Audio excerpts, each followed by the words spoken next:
Hey folks, Michael Mann with Michael Mann Security Services, and welcome to the Church Security Minute. And today we're going to very quickly talk about physical security design and conflict avoidance and what that is. All right.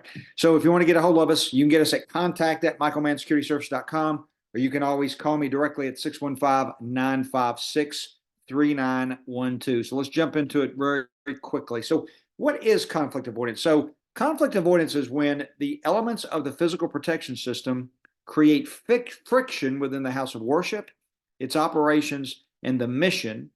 And so what we're going to try to do is stay away from this. We want to stay away from this friction or conflict. So something that our PPS or physical protection system is doing is creating a problem with the mission, the operation, or in general, just the church, synagogue, whatever house of worship we're protecting, it's conflicting with that. It's causing problems. And so we want to try to avoid that. That's conflict avoidance. So let's talk about what is it? What are some things that can cause friction?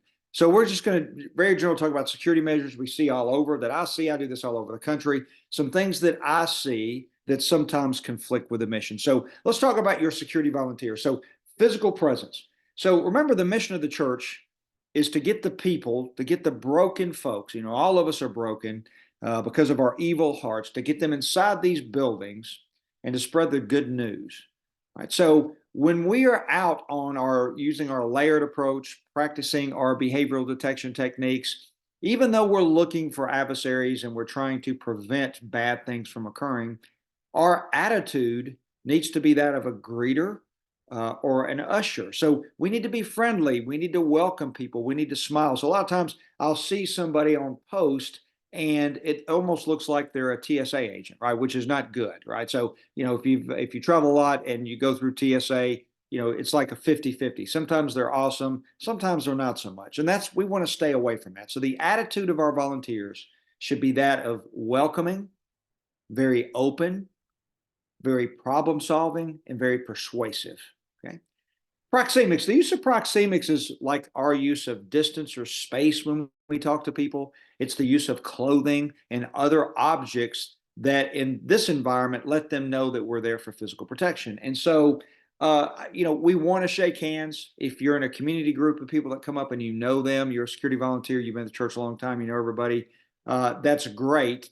Here, what we're talking about is when we have interaction with visitors or other people. Maybe we're conducting a security interview. Maybe we need to go up and ask a question because we see some behavior that doesn't fit within the pattern. So spacing, we need to be careful about that. We don't want to violate somebody's personal space if we don't know them.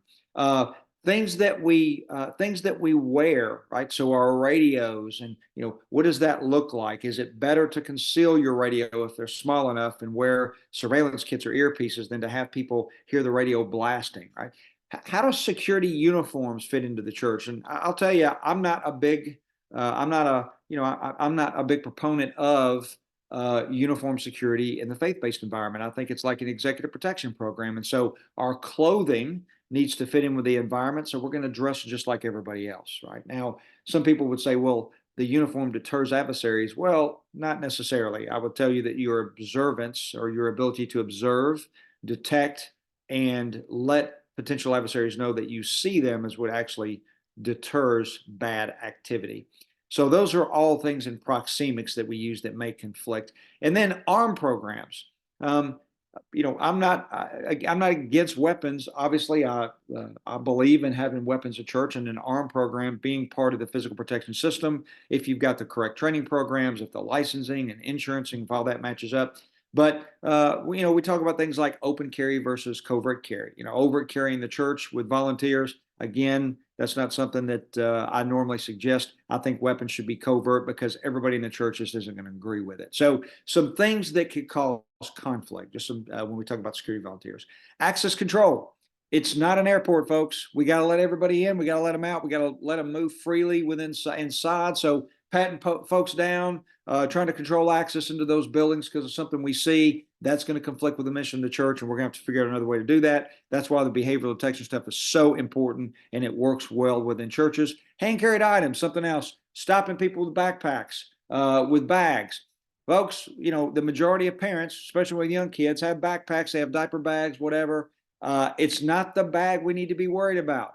it is the behavior with the bag. If it's normal to have a bag at the church, then that's not anything that we need to be restricting. So that's going to conflict with the actual church or house of worship that we're trying to protect. So just some things to think about. If you got any questions, obviously you can shoot me an email or give me a call. All right. So conflict avoidance, always practice it. We always want to fit in and assist with that mission of the church. Okay, again, folks, you can get us at contact@michaelmannsecurityservices.com, or you can always call me at 615-956-3912. And remember, folks, it is about prevention, not response.